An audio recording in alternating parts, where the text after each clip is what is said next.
Welcome to another episode of the Growth Design Podcast. My name is Ini, and unfortunately today I don't have my co-host with me. It's just me for the first time by myself, but it doesn't mean the conversation is going to be any less fantastic. We have an incredible guest. His name is Dan. Hello, Dan. Hello, how you doing? Great. Thank you for coming on the podcast. With Dan, we're going to be talking about an exciting section of growth design meets X, which you'll find out in just a second. And the reason I find this exciting is because of my background as well, coming from brand and marketing design into product design. And I found it to be, the more we talk about growth design, we haven't explored this part basically of growth design as much. So meeting Dan, which I met him and Tim at the Figma office earlier this year, and they were giving a talk about their agency, what they work on. And I was mind blown, just like, this is incredible, because it was such an interesting niche. So we're going to get into all of that. And the X that I was referring to basically is marketing. It is incredible to see someone or a couple of founders who are exploring that meeting point of growth design and marketing. And Dan is a director and one of the co-founders of one of my favorite agencies, MakeBuild is the name. What I love the most about them, like I've said earlier, has been their ability to sort of lean into their zone of genius, and that's just growth design for marketing teams and agencies. And they're sort of supercharging all of that with Webflow as the superpower, So I've talked for too long. I'm going to let Dan, in his own words, just tell us a bit about yourself and also the story behind MakeBuild. Yeah, absolutely. Thank you so much for having me on. It's rare that I get to do these, but I love talking. And I love talking especially about all things design and low code and Webflow. So yeah, you'll be having to shut me up. But yeah, so to give you a brief intro. So yeah, I'm Dan, one of the directors at MakeBuild. We're an agency based here in London, a digital web agency focused primarily on creating high-performing websites for marketing teams. We work with a range of clients across industries. We can talk a bit about that afterwards.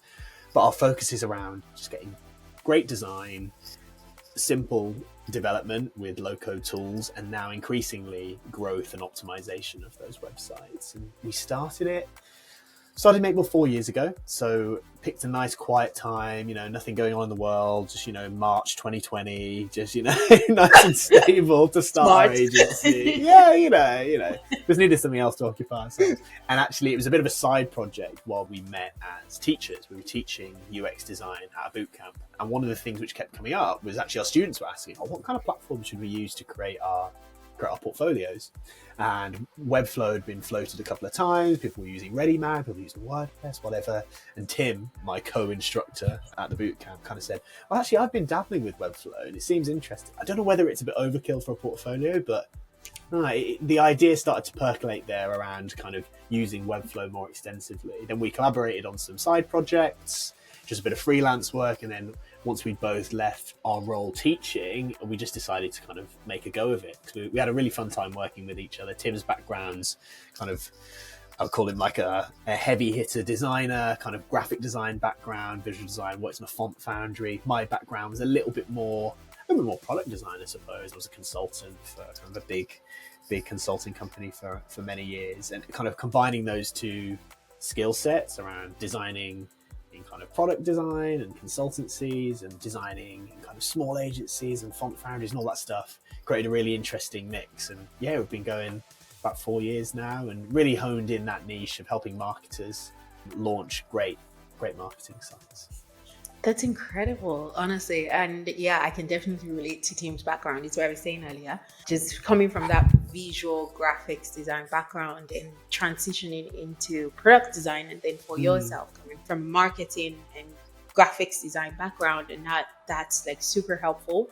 And I can also relate to actually running an agency in March 2020. So that's incredible. Just being bored at home and starting something from nothing, really. I recall as well Webflow being a thing back then. I started to dabble around the same time, but now I'm curious because there are so many tools in the industry today, right? There is Framer, which is the love of my life. now. But then it's like, what made you sort of focus on Webflow? Why Webflow?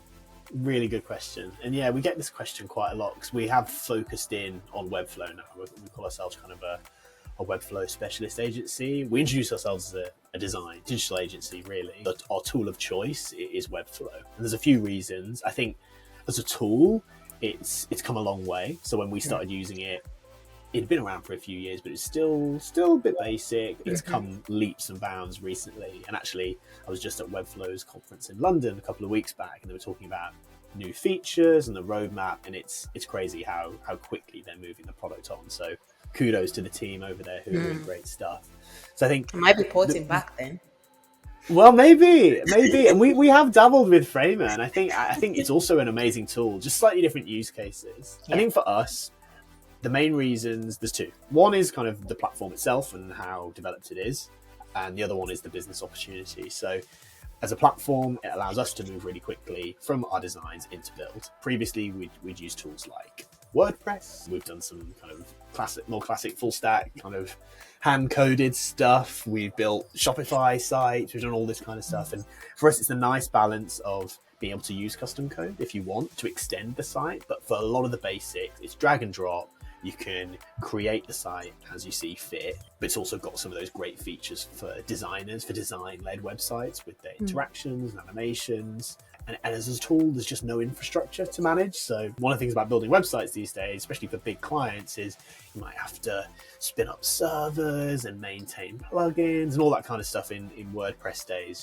It's just the most boring bit of building a website and just tedious and a bit of a security problem. Webflow handles all of that.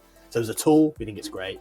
And as a business opportunity, as an agency, that wasn't what first drew us to it, but now we're kind of a bit more embedded in the Webflow ecosystem. We've got a really good partnership with Webflow, so one of their premium partners at the enterprise level. So we regularly work with Webflow about new leads and talk about new projects that are coming into their pipeline and ours, and collaborate to see how we can best serve those clients. Yeah, so we've got a really good partnership with them. We've got a partner manager here in the UK.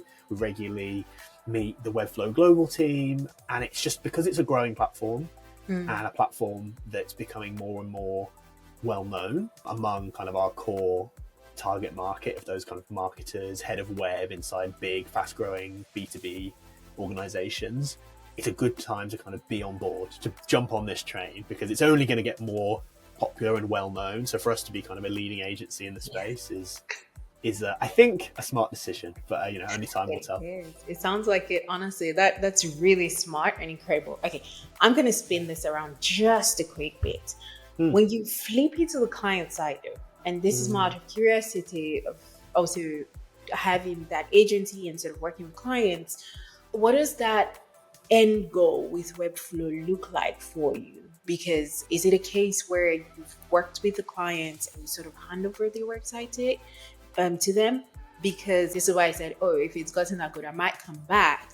But previously, I just imagined it was incredibly difficult for non-design personnel, basically, to be able to then get into Webflow and say, hey, we're handling our website by ourselves moving forward without messing it up post-design process. What does that look like?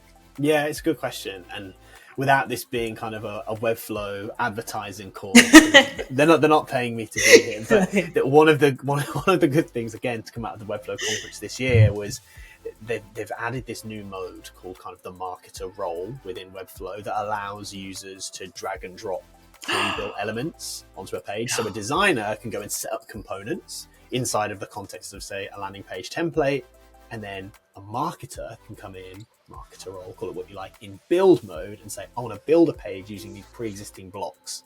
So they don't have to get into the nitty-gritty of class naming and sorting out the design system, whatever. That's all been done by an agency like us or by a designer in-house. And they hand it over to like a bit more of a BAU marketer, editor person who can then build out pages.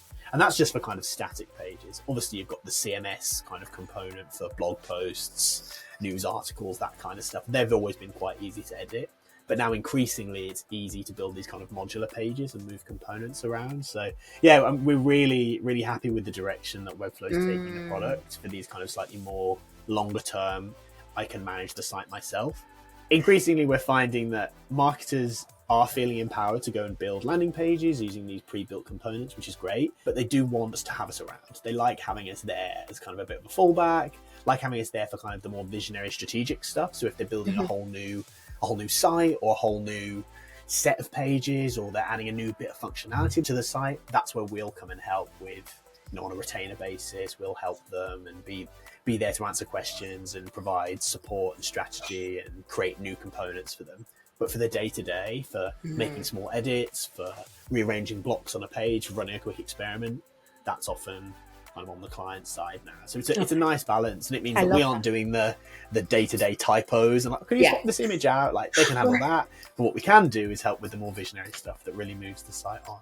That's really incredible to hear, because yes, that definitely was one of the things that informed my decision to sort of go away from Webflow. Because if you're taking on a client, and even if you want to do a retainership, you're not particularly wanting to be that BAU fill in for clients, right? Yeah. And there are agencies who do that, and that's their job. But then at the time, for me, it's like, no, that's not the kind of work that I want to sign up to do.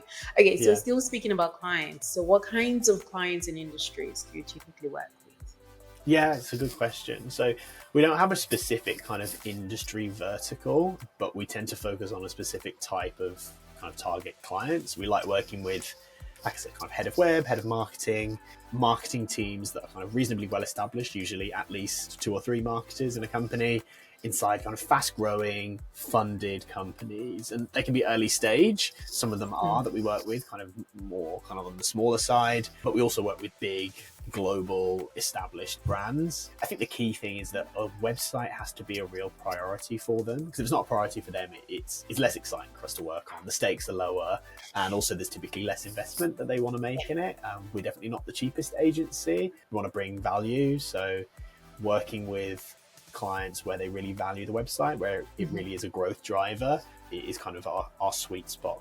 And our final caveat is that we tend not to do a lot of e-commerce work, at least at the moment, because it doesn't really fall within the kind of our expertise right now. And also it's very stressful. That's what I just said. That can be very fluent. And I say this because in my day role, it's sort of, we're cybersecurity. The website interaction that our customers, the experience they get is more of an e-commerce based one. And boy, is it full on. So yeah. And like the thrill you get on getting a really great e-commerce site up and running, and the payment flows are good, and the shipping and stuff, everything's all connected, and it connects to the back end system. Amazing. Like when that all works, it's great, but stuff does go wrong sometimes, and when it does, like there's sometimes a phone call at very strange hours where you have to pick up and jump in. And I think we found a really good niche and a nice balance of being on call, but also not on call all the time for kind of those B2B service type companies that are in need of services that we offer. Okay. And to then lean into just the types of clients that you've talked about that you take on, right? You go from startups to B2B enterprise. But at the core of it is that marketing persona, basically. For me, I'm wondering, first of all, why marketing? Like, you could have picked any niche. Why that to begin with? And then off the back of that, what are the kind of struggles you've then seen since working with marketers in particular when it comes to sort of like growth in general? Okay, yeah, good question. I think we kind of were naturally led towards working with marketers because inevitably in a lot of the bigger kind of more established companies we work with, they are kind of custodians of the site. It falls within their remit. And I guess if we're thinking about making a website for a company, it's usually either in the type of companies we work with, it's either the marketing team or maybe it's product team if you're helping to build part of the actual tool, the product, the solution, the software. We've done a bit of that, especially around kind of design, but I think our strength is really in helping marketing teams. And I think it's also a strength of Webflow. So it's kind of a few different things come together. It's a platform that we use. I think their niche is working with marketers. It's skills that we have. I think our niche is working with marketers. And together that's kind of why we landed on that middle point. In terms of the challenges they face, particularly around growth, often it's similar challenges that other people would face around things like budget. So kind of a general trend we're seeing with our clients in marketing is being asked to do more with less. being asked to focus in on key metrics like conversion. That comes up a lot, obviously. And I think the more that clients were asking for that over the last couple of years, we kind of started to realize, it'd be good to position ourselves as, conversion rate optimizers. We use our expertise in creating really high performing websites, but specifically hone in on, okay, for a B2B services company, for example, if you've got, an online piece of software, a SaaS, that customers typically land on your website and then they book a demo. That's the conversion point. Yeah. How do we optimize for that? How do we optimize? How do we drive more people towards that? So typically one of the biggest challenges they're coming to us with is, my boss has said we need to get more people converting, but I haven't really got a lot more budget to spend. I don't want to do a whole brand new redesign. What can we do with the elements we have? How can we do testing and optimization and experimentation to be efficient about it and make sure we're moving in the right direction? So that's typically the biggest challenge. Often as well, in the past, maybe especially bigger companies had a whole team of engineers and designers at their disposal to build out websites. So a lot of that stuff was done in-house, or they have a whole engineering organization to test new stuff and launch new pages. Increasingly, that budget is getting squished, and we're finding that teams are moving more towards relying on an agency and or relying on low-code tools like Webflow. And I think that kind of speaks to our first point, the first pain point, that they've got less money and resources. Something like Webflow means they don't have to have whole teams dedicated to managing the site infrastructure. They don't have to pay for separate headless CMS tools, all this kind of stuff. Baking all of that into one platform feels like a bit of a solution for decreased headcount and also kind of reduced budgets. So those are kind of some of the trends we're seeing. Okay. And then obviously with more and more companies optimizing for growth and wanting more with less, I think what I found to be sort of rearing its head, it's been around for a while, but then just discovering it more and more, is this approach that you begin to see different competitors basically just peeking over. Like, oh, what are they doing? Oh, they've done that like that. Why don't we test exactly that and see if it works for us, right? And I see it happen as well in startups where perhaps we've not yet gotten just that amount of customers that we want to. We have these growth targets that we're trying to hit. And one of the easiest things is just look around and see what other people are doing and bringing this in-house. In your experience, first of all, has it been your experience? And then if it has, what are the dangers that you see with this copycat approach, especially in just like growth design, in the context of growth design? Yeah, no, it's a really good question and something we speak with clients about a lot. There's a tendency sometimes to think of it as a quick fix and just say, oh, well, our competitors are doing this, or, oh, we've seen this company's doing this. Should we just copy that? Should we just do the same? Which, sometimes might work if you've got an identical overlapping group of users and they've tried and tested it and proven it to be really valuable. Sure, there are probably some lessons that could be learned, but the way we speak about it with our clients is around taking inspiration rather than kind of straight copying. And I think it's really important to look externally and seek inspiration. You definitely don't want to be designing your site in isolation, just internally thinking, what is the best thing we can do, without thinking about your users, without thinking about the market, without thinking about general design trends and technologies. Like, it's good to keep your eyes open and see what's out there, as well as looking internally and thinking about the business and what you're trying to achieve. And we may talk about this later, but part of what we've been speaking about recently is our kind of approach for growth, for especially Webflow marketing sites, but it could kind of be extrapolated for kind of all marketing sites. It's called our HOP marketing process, so HOP. The first step is around hunting for the right ideas, and that is externally and internally. So asking your teams, your people who know the business, what ideas could we add to our website to move the needle on traffic, engagement, and conversions? But also looking externally, looking over the shoulders of competitors to see if there's any interesting ideas and trends that you've noticed, but not just copying them and relying on them, because they might not have it right either. You haven't seen their metrics. So the first step is H, kind of hunting for ideas. Second step is O, putting them in order, making sure you're prioritizing your ideas and going about implementing them in a smart way. And then P, proving their value with experimentation. So by doing that, it kind of helps us weed out ideas that are just, let's do them because the competitors are doing them. Okay, we can take that as an input and combine them with some other ideas that we've seen globally, or we've had the boss say, oh, we'd love to try this. Let's compile all of those ideas, then we'll prioritize them, then we'll test them. So that tends to be our approach. I love that framework. I'm sort of happy to hear that you've sort of put it into a system, more or less, that you can continue to use for yourselves. But as more people also join the agency, it's like, hey, these are ways of doing it. These are standards of operation. So definitely love that. Okay, so how does your focus on these low-code or no-code tools like Webflow influence the way you approach growth design? So you've talked about this experimentation, your framework for how you work on this. Talk to me, walk me through what that actually looks like in practice then. Yeah, for sure. And I'll be transparent and say we're still learning. We're learning every day more things about growth, about optimizing for traffic engagement and conversion, and we'll continue to bring those to our clients every time we do a new project. So we try and bake those learnings from our growing team, because they've worked on some incredible brands, both at MakeBuild and beyond. We try and bake that into our kind of design and build projects. When we're designing a new website, we're thinking about, okay, how are we optimizing this journey? What is the user journey? How are we driving people towards that conversion point? So that tends to be a phase one. Then often there's a phase two, right? And maybe that's adding new features, adding new pages, whatever. But often it's a retainer model where we say, okay, now we've launched that original site, this new V2, it's a long term. We're going to partner with you over the course of 12 months to continue optimizing, experimenting, and growing your website. And that's really where we lean into the power of some of these low-code tools, because as I hinted at before, if we've spent phase one creating, designing, and building these great reusable components to allow you to spin up a landing page really quickly, to allow you to change button labels simply, to allow you to change the color of certain elements nice and easily, then when we move into optimization, that phase two, that retainer, it's really easy to experiment.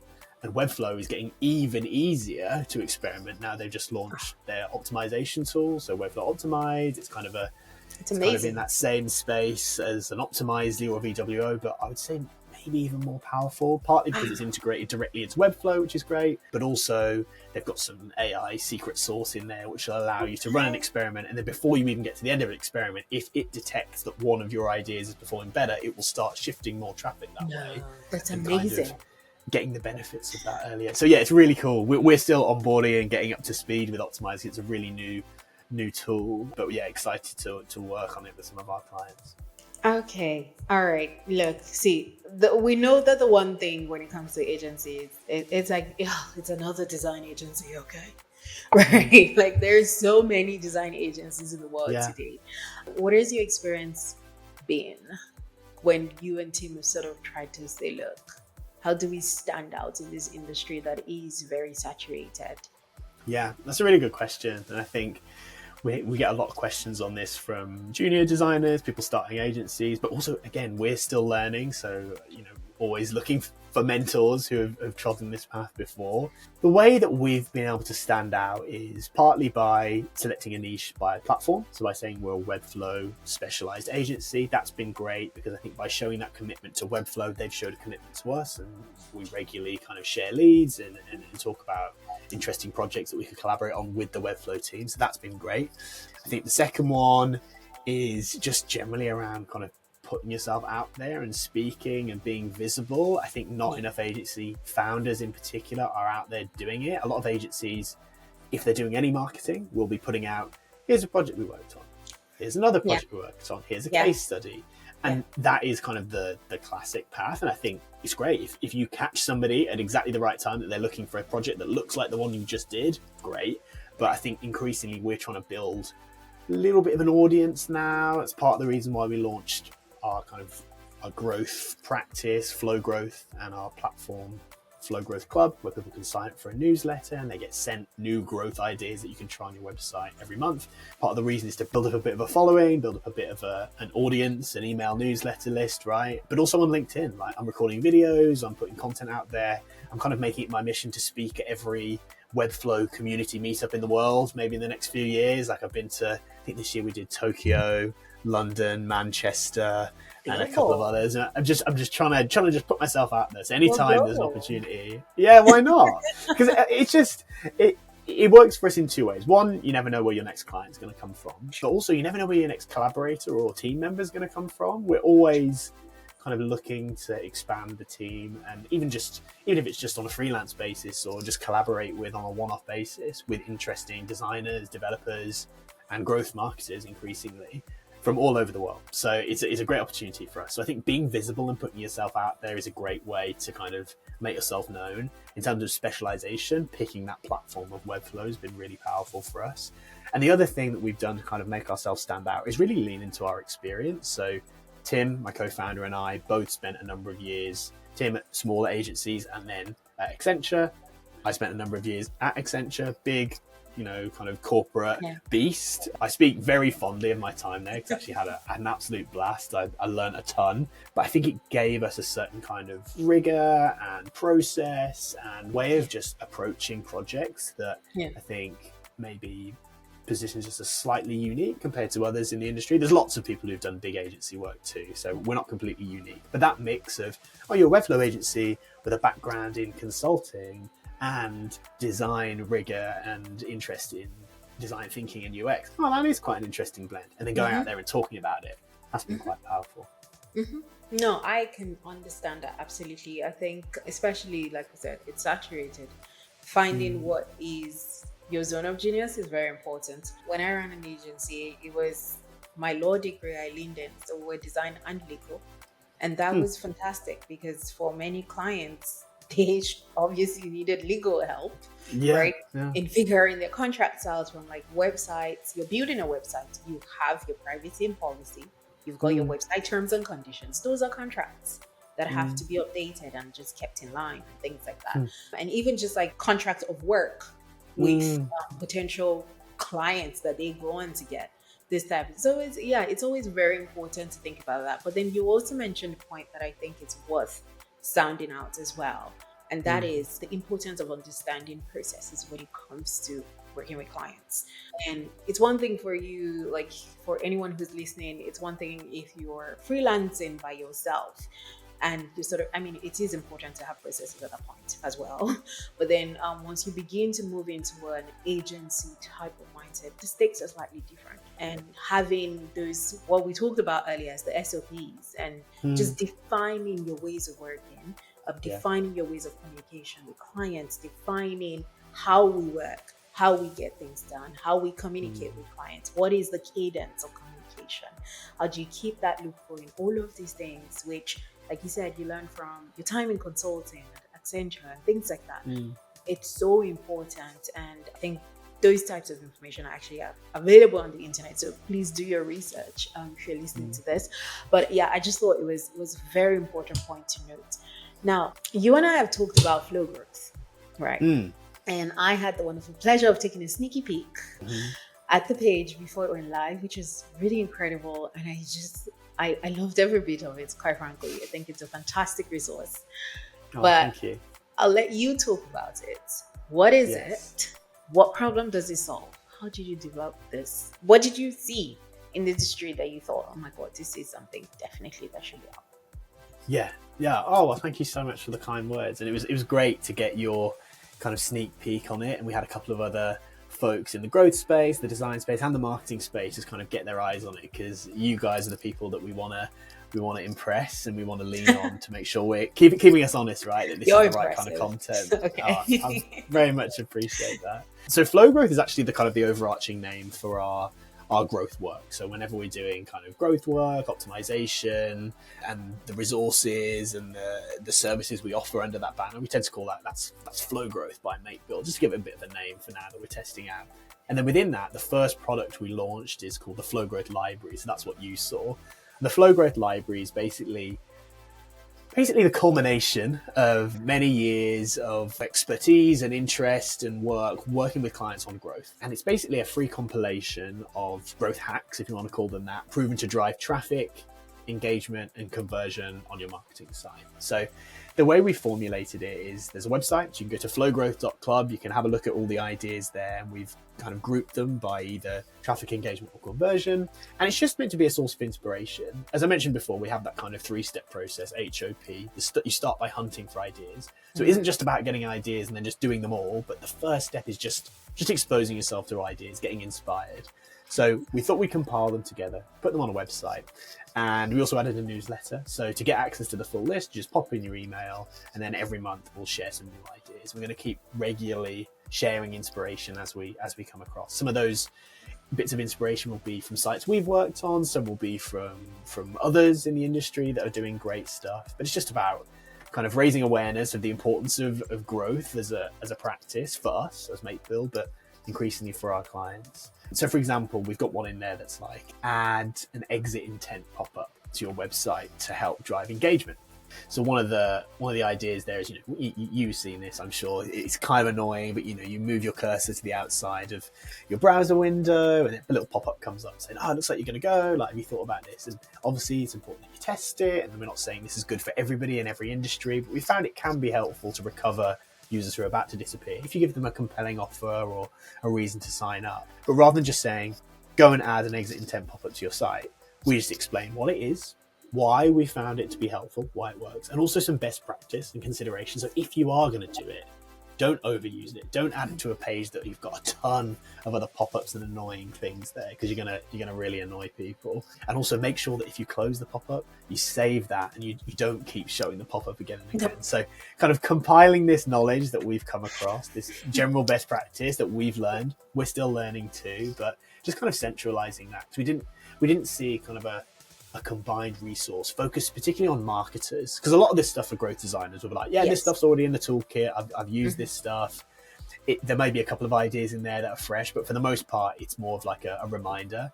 But for marketers, often they're like, I know we need to move the needle on conversion because my CEO says that's the focus for this quarter, but like, any ideas? Like, what could we do? So compiling those ideas together and kind of empowering marketers to use that as a bit of a source of inspiration has been the main goal. So that's Flow Growth Library. That's our first product. And like I said, we want to extend that. We want to add resources. We've got a pretty defined process. We'd love to add some kind of playbooks, and as well as our own services, right? So for clients who are interested in this stuff, workshops, we offer packages of work that you can kind of speak to us directly about. And this just kind of bolsters that. And again, it's about differentiating us as an agency, saying, we aren't just a Webflow design and build agency. We also help you with the long term, the growth, the optimization, and that kind of stuff. Yeah, so it only just launched. Really excited to see how it goes.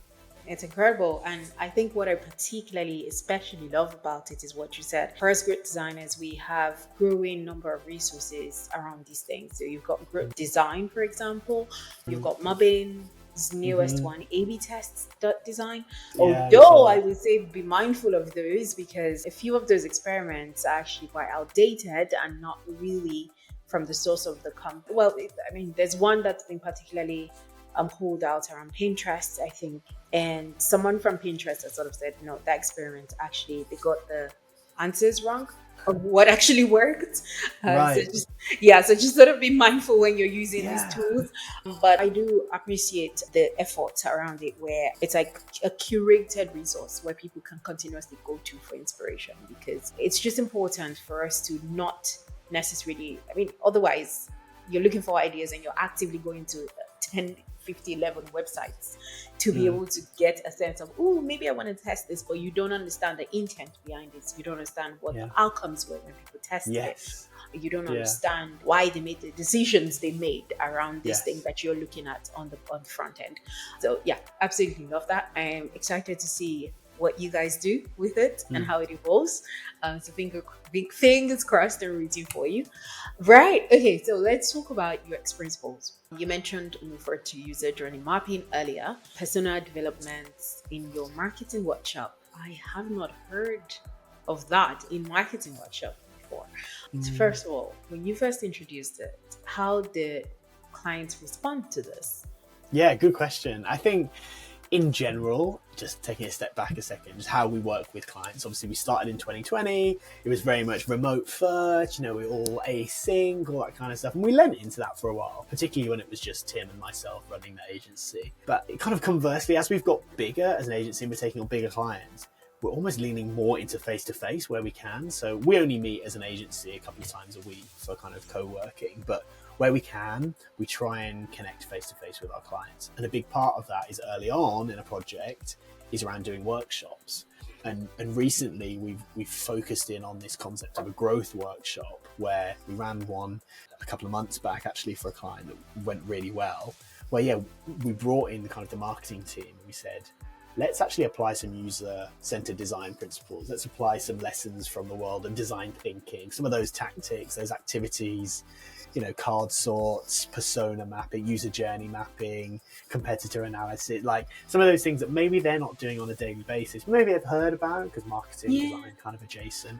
It was a nice chance to bring some of those. And I think there's natural skepticism whenever you're bringing ideas like this, when two guys come in their all black designer outfits and with a back stack of post-it notes and a Sharpie, there's like, oh, where are we going here? But they're usually really receptive when they see kind of the ideas that start coming out and the results eventually, they kind of speak for themselves. So clients love a workshop, and they've kind of really responded well to this kind of growth workshop where we're implementing these design thinking style activities, drawing on our expertise, right? This is what we did. This is our bread and butter back in our consulting days and our teaching UX days. It's been really nice to bring that to clients in the context of a marketing site. And not everything will work. It's not, you can't apply every single workshop tactic under the sun, but finding the right tactics and activities that work for each client is really fun. Like, we do a workshop planning session where me and Tim will often say, okay, for this client, like, I think this would be good, and then we'll mix it with this activity, then we'll take a break for energy levels, and then it's kind of choreographing, kind of thinking about the theatre of the day. And I've been really enjoying doing that. I absolutely love that. But then I'm thinking of taking this into, where is the role of then data analysis within your work, right? With clients, how does that work? What's that relationship when it comes to, all right, I know you've just mentioned Webflow, you're excited with that possibility to begin to test and see, like, sort of get that data within Webflow itself. What have you got going on for that meanwhile? And how have you been able to sort of set that relationship up with clients to then be able to come back to them and say, aside from our proven experience of working with previous clients within your industry and niche, these are some data-driven or data-informed decisions for you to also consider? Yeah, exactly. I think that's a really good question. And it's not just about saying, as designers, we think this will work. And it kind of goes back to our point before around, you can't just use what your competitors are doing and then just implement it and hope you're going to have the same result. You kind of need to test and optimize. And again, HOP, that final P, is around proving that the ideas are valuable with experimentation. So a big part of our process is to say, great, you've got some ideas that you found from your exploration. Great, you've prioritized them and you've got them in order to see which ones you want to work on first. But let's not just roll them out to all your users at once, especially if you're on a high traffic site with millions of visits a month, because that could be good, but also could be really bad. Let's measure the impact. And that, I think, is really beneficial for two reasons. One, it makes sure that the ideas that you're implementing are moving the needle in the right direction for traffic engagement or conversion.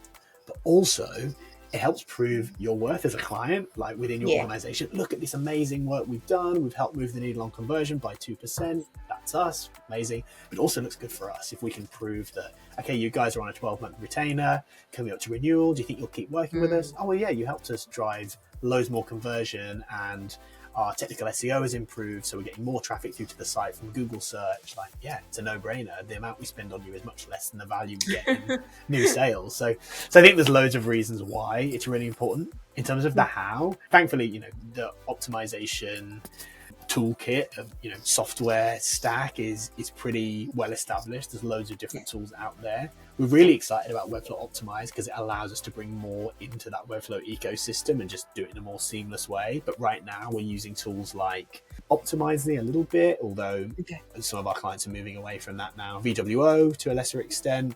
And also there's a tool called OptiBase actually, which is built by another Webflow agency, but it's built specifically for Webflow. So it's kind of, there's a precursor to maybe to Webflow optimize, but particularly great from a pricing perspective for kind of smaller teams just starting out with optimization, just allowing you to test, button label A versus button label B, which one leads to more conversions, checking out different colors or layouts or copy. And we've been using that for a fair bit. And with all of those, right, we write our hypothesis, say what we think is going to happen, run our experiment, review the results, and then kind of iterate and improve. But yeah, Optibase has been great. And the team who created that, another Webflow agency, are doing some great stuff.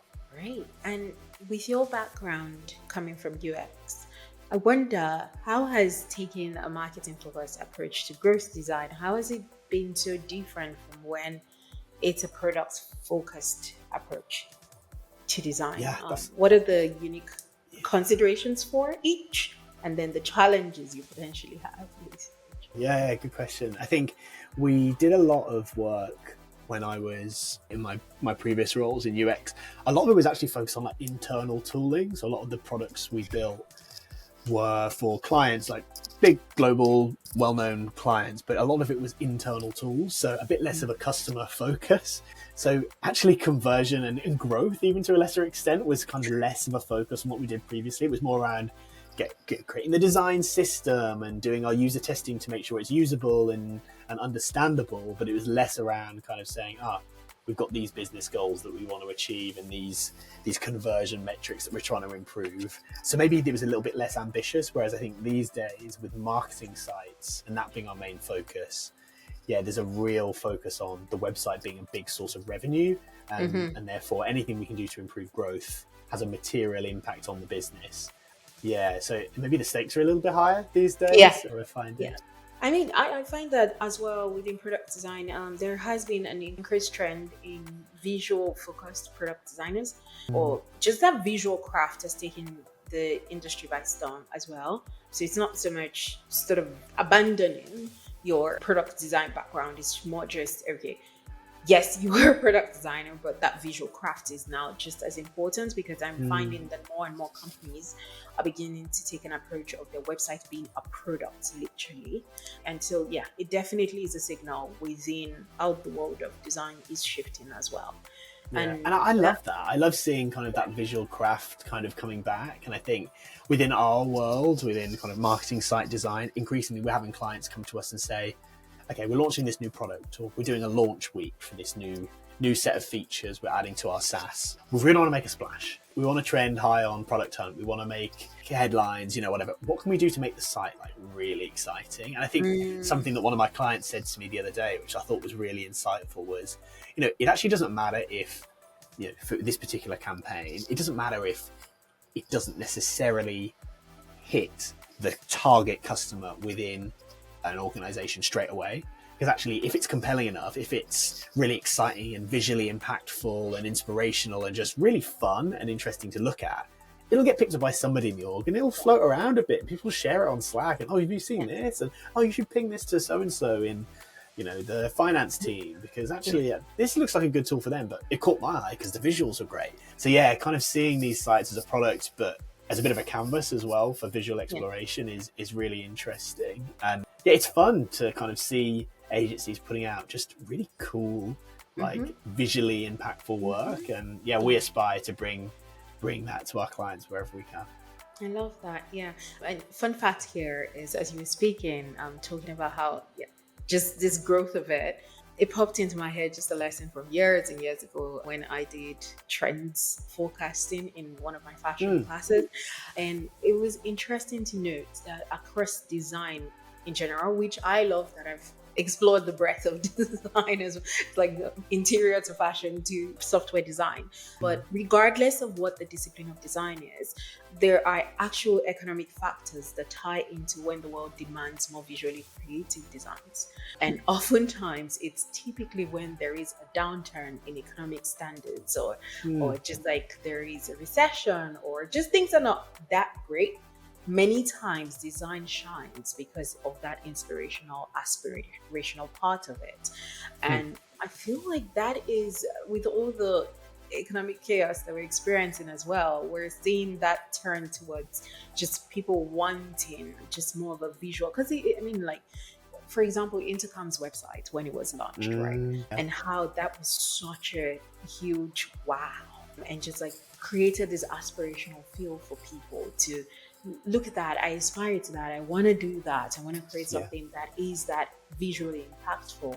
Yeah, just a random segue that popped into my head. No, I love that. I love that. And at the end of the day, like we're creatives, and sometimes it's interesting when you get into kind of the growth and optimization and technical SEO side of our job. Sometimes it becomes a bit less visually impactful day to day, some of the work we're doing, but it doesn't have to be. I think it's nice to balance that against, but how can we bring some of the latest trends into the site? How can we find a really interesting visual style that we can apply to this thing we're doing? So yeah, no, I'm with you. I'm all for kind of these visual creative experimentations in kind of marketing site work as well. Yeah. Okay. Let's talk about your Webflow talk. So as you know, Dan has mentioned earlier that they spoke at the Webflow conference, and just talk to us. You gave us an intro earlier, but I'm just wondering, are there other parts of that talk that you could share with us? What are the key messages from that talk that you think will resonate with our audience? And for anyone who's interested, where can they watch it? Yeah, 100%. Yeah, we had such a blast speaking at the Webflow conference here in London. And to be honest, it's been a bit of a bucket list item for us as a Webflow agency to go and speak at the Webflow conference. It's it's a real honor. We're really happy to go and speak, and the feedback was great. Our talk was called 20 Tactics to Optimize Growth on Your Marketing Site. It was snappier than that, I promise. But it's something like that. But the whole concept was we kind of clickbaity title a little bit with 20 ideas to optimize your site. And we had a full house, which is great. And we actually went through for the first 5 minutes of just rapid fire 20 ideas, like idea number 1, add this, idea number 2, add this, idea number 3, change this, idea number 4. And it was, exit intent pop-ups, reducing the size of your forms and the number of fields. It was adding markup schema and stuff for SEO, all these things, but deliberately a bit overwhelming. And then the whole back and forth between Tim and I, who were presenting. Tim then said, great, so I'm just going to implement all these ideas. Thanks so much for watching. I'm like, no, wait a second. It's not just about ideas, just grabbing everything that you see your competitors doing, right? Or some trend and just throwing it at the wall and seeing what sticks. We have a process. And actually, our real talk should be called 20 Ideas to Optimize Your Website and the process for doing so. So the rest of the talk was saying, ideas are great. That's step 1.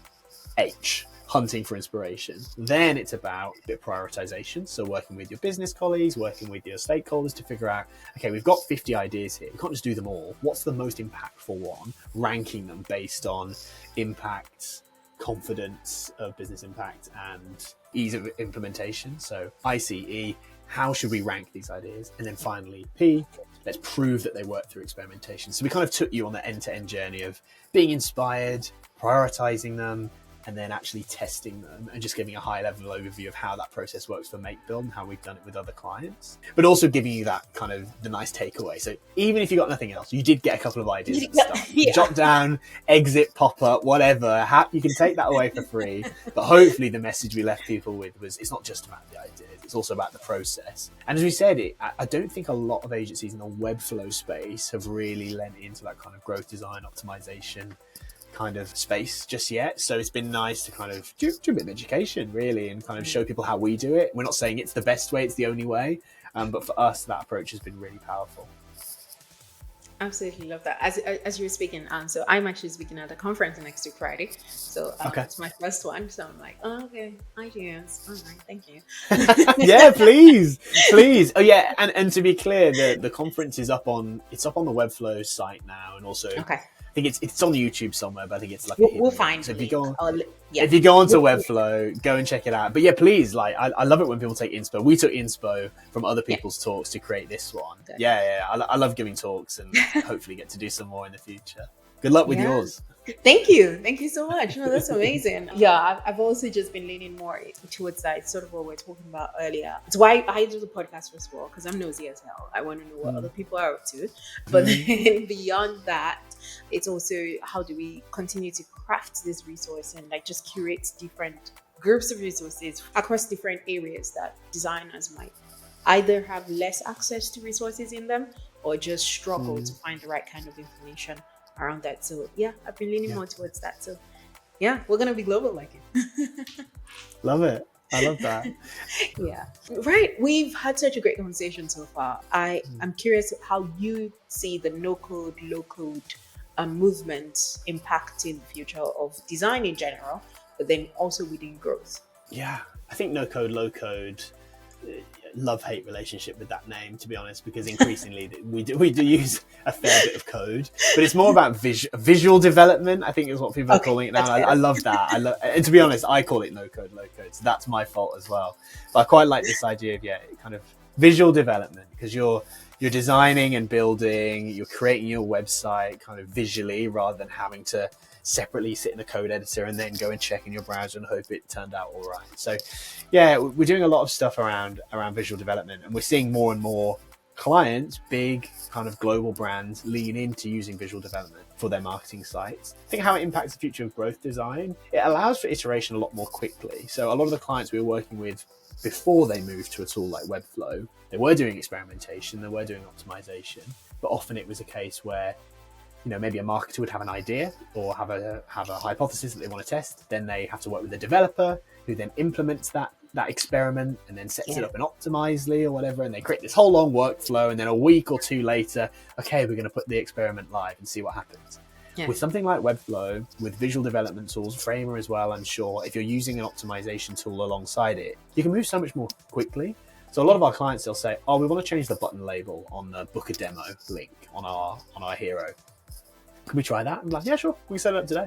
And like within an hour, within minutes really, but back and forth with a client, within an hour, you've got the test experiment running, you've got some data flowing in. Within a couple of weeks, you can close off the experiment and implement. And tools like Webflow Optimize with their AI Optimize thing, where they can detect a winning variant early on, they'll move even quicker. So I think the trend I'm noticing is speed and ease and democratization of access. So it's not just the developer has to manage that. They have to fit it into their busy backlog because they're also working on product stuff. Oh, we've got to deprioritize the marketing site. Actually, now the marketers, as well as designing and building landing pages, they can now optimize and run experiments too. Okay. Right. So to wrap this all up, it's been amazing chatting to you. What advice would you give to designers who are interested in specializing in marketing-focused growth design, whether it is in general or even within the Webflow ecosystem, since you've so wonderfully taken us in a deep dive into it? Yeah, no, good question. I mean, I'm still learning myself, so I think one of the big pieces of advice I have for everybody in kind of the Webflow space in particular is to go and look for inspiration. The subject of inspiration, and look for the education and the content that people have been putting out around growth design, around SEO, around optimization more widely. We can leave the Webflow bubble sometimes. For folks who are interested in moving into that space within the Webflow ecosystem, I think it's a really good time to do so, because there's not a lot of experts doing marketing focused growth design for Webflow sites. So yeah, it's a really interesting time and space to move in. I would say go for it. I would say start talking to your clients about it. A lot of the time, if you're already working with a client on design, if they're a B2B SaaS type company, they're going to be thinking about optimization. They're going to be thinking about traffic, engagement, conversion. At least one of those will probably be a priority. So why not bring up the conversation? Why don't you ask some questions about, well, what is the most important priority for you right now? What ideas have you tried? Could we do a bit of a workshop to explore some ideas together? And I think our process of really going back to basics with UX and design thinking about your users in all of that, what ideas will motivate your users to take the action that you're hoping for to drive those business metrics, would be some advice that I would share. That tends to be an approach that's worked well for us. Absolutely. Oh, thank you so much, Dan. Thank you for sharing your insights, your expertise, your experience, your everything. Thank you for sharing those with us today. It's been a fascinating conversation. And if you're listening to this, be sure to check out the show notes for all of the links that we've talked about. We will drop, share. Dan, please share with us. Where can we find you and MakeBuild? Yes, so you can find us online at MakeBuild.studio, or one word, MakeBuild.studio. And we've just launched our Flow Growth offering and our Flow Growth library. And you can access that either via our MakeBuild.studio website or directly at flowgrowth.club. How about you? Me. So where's the best place to find me? Probably LinkedIn, to be honest, these days. It's fast becoming my favorite social network, which is, I can't believe I'm saying those words, but you know what you get with LinkedIn. So everybody's there for a reason. It's to share insights and find new clients or their next job or whatever. So yeah, you can find me on LinkedIn if you just search for MakeBuild, or you can search my name, Dan Foster. You'll find me on LinkedIn for sure. Great. All right, let's move into the lightning round then. Okay. I'm going to go as quickly as we can. So what are the top 3 products that you use daily and you love? Okay, the first 2 are kind of boring, but kind of essential for me and as an agency owner. So a really great calendar. I use Fantastical. That's kind of my calendar app that brings in all of my different calendars. It combines my iCloud from my iPhone with my Google calendars for work and my personal stuff. So I love Fantastical. It's kind of a standalone product, and I think it's great.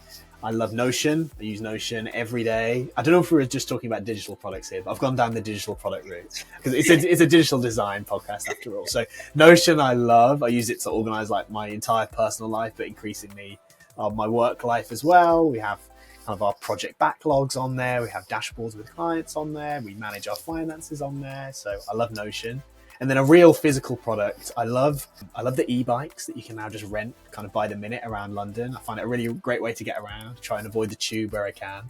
It's just hectic, especially if you're going at rush hour. So I love an e-bike. I used to use Lime a lot, increasingly using Forest bikes. They're lovely products, and they're also a client of ours. So I have to shout them out. Oh, okay. That's nice. Yeah. I actually saw it for the first time. I think it was last week. And I was like, oh, Forest. Okay. Yeah. This is coming up. Oh, that's nice. Okay. So what's one design resource that you keep going back to? Other than flowgrowth.club, which I have to shout out, obviously, I really like sites where you can just kind of get that visual inspiration for website design. So I think One Page Love comes to mind, and also like for really specific kind of niche, like footer.design. It's that kind of collection of chunky website footers that seems to be a bit of a trend lately. But I love that, just collecting all of that stuff in one place. And I swear I saw recently a directory of directories, because people have made so many of these. Someone was like, I'm going to make a website that lists out all of the inspiration sites. I was like, I love that. It's just getting so meta now. But Send me a link, please. That's so cool. Okay. So some books you like to recommend? Books to recommend. I've never been a massive reader, but over the last year or two, I've tried to read more. I got myself a Kindle, so it's like kind of a before bed, no kind of bright, kind of engaging iPhone, TikTok scrolling, and just kind of a simple ebook before bed. And I've started reading the Daily Stoic. I find that really interesting, kind of Stoic principles and lessons and philosophy from kind of thousands of years ago, and how they relate to kind of modern day life. I find that great. So that's kind of my go-to. Yeah, I read that every day. Love that. And if you were not a designer, what would be your profession? Kind of my childhood dream for a little while was to be a pilot. I love air travel. I love planes. I'm always traveling wherever I can. So I think probably pilot or DJ. I'm an absolute amateur wannabe DJ. Pretty rubbish, but I think I'll probably have more success as a pilot. Yeah. Okay, what's your favorite food? Pizza, without a doubt. I love a pizza. Which one? Okay. Oh God, yeah. Well, pretty much all pizzas. I love everything from like a Chicago deep dish kind of style, heavy hitter, all the way through to like a thin, like Neapolitan style classic margarita, and even just like a Domino's from time to time, which sounds sacrilegious, I know, but one of my old housemates was Italian. She's from Milan, and she came to me one day and said, I know people are going to hate me for this, but my favorite pizza is Domino's. So as soon as she said that, I was like, well, if you say that, okay, if you say that, then I'm allowed to say it too. So I like Domino's. Yeah. Okay, all right. And finally, what's your favorite movie? Favorite movie? Probably got 2. I love Lost in Translation. I've traveled to Japan a few times, and yeah, that movie always brings kind of the memories back. I love that movie. And as well, kind of a childhood movie, but like there's this like sci-fi movie called Apollo 13 about like the rocket launch, which for some reason always really resonated with me. I love like the problem solving that they do in that movie, where they're trying to figure out how to get the rocket back, and kind of there's a really tenuous link to like website development there, where you've got a problem and then you're trying to figure it out before launch. There's something there. But yeah, those are my favorite two. That's amazing. Thank you so much, Dan. This has been incredible. And for anyone listening, I hope you have had as much fun as I did talking to Dan. And we'll see you on the next episode. Thank you so much. Bye.